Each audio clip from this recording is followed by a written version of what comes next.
कैसे हैं आप लोग। आज फिर से हमारे यूट्यूब चैनल नेचुरल फिलॉसफी में आप लोग का स्वागत है। तो आइए आज हम लोग पढ़ेंगे सर आइंस्टीन के द्वारा दिया गया बहुत ही famous formula mass energy relation, या इसी को हम लोग बोलते हैं थ्योरी ऑफ रिलेटिविटी। ठीक है, हिंदी में इसे बोलेंगे द्रव्यमान ऊर्जा रिलेशन संबंध। तो इसे हम लोग आज डेरिवेट करेंगे। डेरिवेट करने से पहले जानते हैं एम यहाँ पर मास है, इस एनर्जी कलेक्टेड एनर्जी, सी जो है speed of light, speed of light in vacuum. ठीक है, इसी को हम लोग लिखते हैं ई बराबर एम सी स्क्वायर। अब सबसे पहले हम लोग विचार करते हैं इस फार्मूला को डेरिवेट करने के लिए। आपके पास मान लीजिए कोई स्मॉल एम मास का एक ऑब्जेक्ट है। ठीक है, एक ऑब्जेक्ट है जिसका मास स्मॉल एम है, और इस ऑब्जेक्ट को हम लोग v वेलोसिटी से मूव करा रहे हैं। v वेलोसिटी से जैसे पार्टिकल v वेलोसिटी से मूव करेगा, इसका जो टोटल मोमेंटम हो जाएगा लीनियर मोमेंटम, यानी रेखीय संवेग जो हो जाएगा p बराबर mv हो जाएगा। लीनियर मोमेंटम के अकॉर्डिंग, रेखीय संवेग के अकॉर्डिंग इस पार्टिकल पर जो फोर्स लगेगा, टोटल फोर्स, ठीक है, वो हो जाएगा F बराबर dp बटे dt। सिंपली बोले तो rate of change of momentum, ठीक है ना, फोर्स के इक्वल होता है। इतनी छोटी सी बात आपको ध्यान में रखना है। ठीक है, अब देखिए P इक्वल टू एम भी है, F बराबर d और P के जगह हम लोग एम भी पुट कर देते हैं अपॉन बाई dt। ठीक है, अब आप इस फंक्शन को डिफ्रेंशिएट करें। इसमें डबल चेंजेज फंक्शन है। डिफ्रेंशिएशन के लिए सबसे पहले कभी भी ऐसा फंक्शन रहे आपको, जैसे डिफ्रेंशिएशन में कभी भी आपको मिल जाए dxy या du_v, ठीक है, रिस्पेक्ट टू dx। ठीक है, तो आप क्या करेंगे कि एक फंक्शन को आप रेस्ट में रख के एक को डिफ्रेंशिएट करेंगे। जैसे मान लीजिए हमारे पास दो फंक्शन u भी है, तो अगर हमको u को डिफ्रेंशिएट करना है तो हम थोड़ा सा v को स्टेप करेंगे, v को थोड़ा सा रोकेंगे। अब u डिफ्रेंशिएट हो गया x के सापेक्ष में। अब u अपना काम कर लिया है तो u रेस्ट में जाएगा और v का डिफ्रेंशिएशन होगा। तो u को रेस्ट में कर दिए तो v का हो गया dv बटे dx। सेम उसी तरह से देखिए यहाँ पर m और v है, दो फंक्शन। ठीक है, एक फिजिकल क्वांटिटीज मास है और एक फिजिकल क्वांटिटीज वेलोसिटी है। इसे जैसे ही हम लोग डिफ्रेंशिएट करेंगे तो सपोज करिए कि अगर आप m को डिफ्रेंशिएट कर रहे हैं m, तो v रेस्ट में जाएगा तो dm बटे dt हो जाएगा, प्लस m का डिफ्रेंशिएशन हो चुका है। अब v का होगा तो जैसे ही v का होगा तो m रेस्ट में जाएगा। ठीक है, तो v dm बटे dt, और यहाँ पर हो जाएगा, थोड़ा साफ लिख देते हैं, m dv बटे dt। ठीक है, अब आप इसे इक्वेशन फर्स्ट मान लेंगे। इसके बाद क्या करना है कि पार्टिकल में वर्क हो रहा है, वर्क के कारण पार्टिकल कुछ डिस्प्लेस्ड हो रहा है, यानी पार्टिकल में कुछ डिस्प्लेसमेंट हो रही है। ठीक है, विस्थापन आ रही है, तो टोटल जो वर्क होगा पार्टिकल पर वो हो जाएगा dw, और dw बराबर होता है f/dx। ठीक है, यानी पार्टिकल जो वर्क करेगा वो फोर्स और डिस्प्लेसमेंट के स्केलर प्रोडक्ट के बराबर होता है। स्केलर प्रोडक्ट कहने का मतलब होता है कि W आपका स्केलर क्वांटिटी है। ठीक है, आप अगर दो वेक्टर को गुना करें, आपका प्रोडक्ट जो है स्केलर मिल जाए तो उसको हम लोग स्केलर प्रोडक्ट बोलते हैं। ठीक है, अब आप देखिए ध्यान दे करके, आपका टोटल फोर्स v dm बटे dt प्लस m dv बटे dt है। ठीक है, तो a हो जाएगा dw, और ये जो f का वैल्यू है इसको हम लोग यहाँ पर पुट करते हैं, f के वैल्यू को। तो f का वैल्यू है v dm बटे dt प्लस m dv बटे dt, और साइड में dx, हम लोग dx को पुट कर देते हैं। जब कोई पार्टिकल v वेलोसिटी से मूव कर रहा है उसका मास m है, तो उसके द्वारा टोटल एनर्जी जो कंजर्व होता है वो काइनेटिक एनर्जी में ट्रांसफर हो जाता है। तो जो आपका dw है ना वो dk बन जाएगा, काइनेटिक एनर्जी।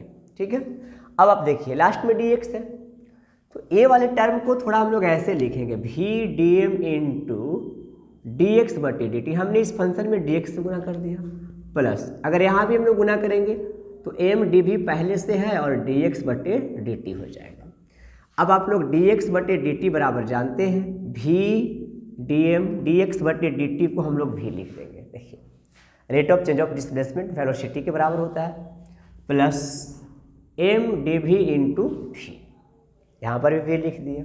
ठीक है, यहाँ पे हम साइड में ऐसे नोटिस कर देते हैं कि dx बटे dt बराबर v होता है। अब आपका टोटल जो काइनेटिक एनर्जी वो हो जाएगा v square dm plus mv dv। आप इसे इक्वेशन सेकेंड मान लें। इसके बाद आइंस्टीन सर का एक बड़ा फेमस फार्मूला था रेस्ट ऑफ मास के लिए। वो फार्मूला ये था कि m बराबर m नॉट बटे 1 minus v square upon by C square अंदर रूट। ठीक है, ये फार्मूला था m बराबर m नॉट, क्योंकि काइनेटिक फिजिक्स में या मैकेनिकल फिजिक्स में मास का बड़ा इंपॉर्टेंस होता है। तो मास के लिए फार्मूला दिया गया था m बराबर m not upon by 1 minus under root 1 minus v square upon by C square. ठीक, अब इधर से इसको सॉल्व करते हैं। तो जैसे ही इसको सॉल्व किया जाएगा आपको मिलेगा, जैसे देखिए इसमें स्क्वायर रूट है, इसमें रूट नहीं है, इस रूट को हम अगर इधर लाते हैं तो हो जाएगा m स्क्वायर, इस पे रूट नहीं है तो स्क्वायर हो जाएगा बराबर m not square upon by 1 minus v square upon by C square. अब इसका एलसीएम करेंगे हम, m स्क्वायर बराबर m नॉट स्क्वायर, डायरेक्ट लिख देते हैं C square minus v square बटे सी स्क्वायर। ए सी स्क्वायर को लेकर ऊपर आप गुना कर देंगे, जैसे ही ऊपर गुना करेंगे और ए वाला पार्ट से गुना हो जाएगा, m square C square minus v square बराबर m not square into C square. ठीक है, अब आप इसे गुना करेंगे तो आपको मिलेगा m square C square minus m square v square बराबर m नॉट स्क्वायर और सी स्क्वायर। यहाँ तक हमें लगता है आप लोग को समझ में आ गया होगा। अब इस फंक्शन को वापस डिफ्रेंशिएट करना है। यहाँ पर c कांस्टेंट है, यहाँ पर m और v दोनों चेंज हो रहा है। आपको इन दोनों फंक्शन को बारी बारी से डिफ्रेंशिएट करना पड़ेगा। यहाँ पर दोनों पद कांस्टेंट है, यहाँ पर जो दोनों टर्म है वो कांस्टेंट है। तो आप जैसे ही इसको डिफ्रेंशिएट कीजिएगा, जैसे ध्यान दीजिए ये c है तो c तो कांस्टेंट है, जो करते हुए रह जाएगा, उसमें तो कुछ छेड़छाड़ करेंगे नहीं आप लोग। m स्क्वायर है, m स्क्वायर को अगर m के सापेक्ष में डिफ्रेंशिएट करेंगे तो 2m dm हो जाएगा, माइनस इसमें दोनों पद चेंजेबल है, दोनों पद चेंज हो रहा है तो आपको बारी बारी से करना पड़ेगा। तो मान लीजिए आप v स्क्वायर को कर रहे हैं डिफ्रेंशिएशन, अगर आप v स्क्वायर को कर रहे हैं तो m को स्टे करके रखना पड़ेगा। हमने m स्क्वायर को स्टे किया, v को 2v dv यानी v स्क्वायर को dv के सापेक्ष में हमने डिफ्रेंशिएट किया, 2v प्लस v का काम हो गया, v स्क्वायर को स्टे कर देंगे। अब m का हो जाएगा तो 2m dm हो जाएगा। a वाला पद में दोनों कांस्टेंट है तो कांस्टेंट का जो डिफ्रेंशिएशन होता है वो 0 होता है। ठीक है, अब यहाँ तक देखने के बाद देखिए इसको मिटा रहे हैं, आप देखिए ध्यान दे करके इसको सॉल्व करते हैं। आएगा सी स्क्वायर 2m dm, यहाँ पर माइनस है इधर 0 है, ये पूरे पद को यानी पूरे टर्म को हम उस साइड भेज देते हैं। तो जैसे उस साइड जाएगा माइनस से प्लस हो जाएगा। यहाँ पर है m square 2v dv plus v square 2m dm। ठीक है, यहाँ तक कोई दिक्कत नहीं है। अब आप समझिए इन दोनों पद में 2m और 2m कॉमन है, हम 2m और 2m को कॉमन कर लेंगे, 2m dm 2m कॉमन करेंगे। देखिए 2m कॉमन हो गया, 2 बाहर आ गया तो mv dv बचेगा, प्लस यहाँ से 2m बाहर आ गया v स्क्वायर dm बचेगा। ठीक है। अब ये 2m से 2m को कैंसिल कर दीजिए, 2m से 2m कैंसिल हो जाएगा, आपके पास बचेगा सी स्क्वायर डी एम बराबर एम भी डी भी प्लस भी स्क्वायर डी एम। आप इसको इक्वेशन थर्ड मान लीजिए। अब आप इक्वेशन सेकेंड और इक्वेशन थर्ड के RHS वाले पार्ट को देखिए, तो ऐसा लगेगा आपको कि RHS वाले पार्ट जो है ना सेकेंड और थर्ड का बराबर है। तो अगर किसी दो इक्वेशन के एक साइड बराबर हो जाते हैं तो उनके दूसरे साइड अपने आप बराबर हो जाते हैं। तो अगर हम थर्ड और सेकेंड के लिए, जैसे from equation second and third, तो देखिए ए वाला पद और ए वाला पद बराबर है, तो इसके ए वाले और ए वाले पद बराबर हो जाएंगे। तो हमें मिलेगा डी के बराबर सी स्क्वायर डी एम। अब आप इसको इक्वेशन 4 मानकर वापस फिर से इसका इंटीग्रेशन कर दीजिए। अब देखिए, जैसे ही इसका हम लोग इंटीग्रेशन करेंगे आपको कुछ इस तरह से मिलेगा, इंटीग्रेशन डी के, ठीक है, बराबर इंटीग्रेशन सी स्क्वायर डी एम। इसको आप लोग एम नॉट से एम तक इंटीग्रेट करेंगे, सॉरी डिफ्रेंशिएशन नहीं, इंटीग्रेशन करना है, समाकलन करना है, ठीक है। डी के का के हो जाएगा, सी स्क्वायर बाहर आ जाएगा और डी एम का डिफ्रेंशिएशन, सॉरी डी एम का इंटीग्रेशन जो है वो एम होता है। कहाँ से कहाँ तक करना है आपको? एम नॉट से एम तक करना है, ठीक है। अब ये वाले पार्ट को हम मिटाते हैं। अब देखिए आपको वापस कुछ ऐसा मिलेगा, के बराबर एम, ठीक है, sorry C square M minus M not. पहले अपर वाले लिमिट फिर लोअर लिमिट को रखते हैं, ठीक है। अपर में एम है, एम रख दिए, फिर लोअर में एम नॉट है, एम नॉट रख दिए, ठीक है। अब आपको काइनेटिक एनर्जी मिल गया, ठीक है। टोटल काइनेटिक एनर्जी जो कंजर्व हो रहा था, यानी टोटल काइनेटिक एनर्जी जो पार्टिकल के अंदर था वो के बराबर C square M minus M not के बराबर था, ठीक है।